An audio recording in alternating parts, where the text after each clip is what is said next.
thing about development right now is that it is both a very tough time to build because of higher capital costs, but also maybe the time that many developers and investors need to start projects.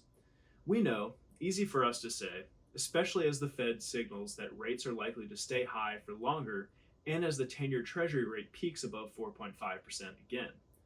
But the reality is that if indeed there will be a supply and demand imbalance in a couple of years, then the pre-development work, if not shovels in the ground, has to start right now because of how long it would take to get those developments open and leased up by the time baby boomers begin turning 80. That process takes a few years at best, and the ones that can open communities in 2026 and 27 should be primed to succeed because they would be offering the newest thing in the neighborhood by a number of years in many markets. And they'd enjoy that luxury until the many laggards open up their shiny new things later. Welltower, in its first quarter earnings release and business update, stated that it has already funded $241 million in developments in the first quarter and plans to fund another $660 million of development in 2024 relating to projects underway as of this March.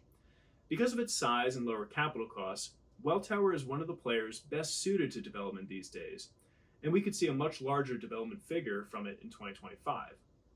However, with all the demographics as destiny statistics out there, anyone considering new development has to be realistic about the risks of baby boomers not accepting the current seniors housing product, the average move-in age rising closer to 90, the penetration rate actually going down, the affordability factor pricing out huge swaths of seniors, and staffing issues persisting, all potentially contributing to permanently lower margins that will affect return expectations.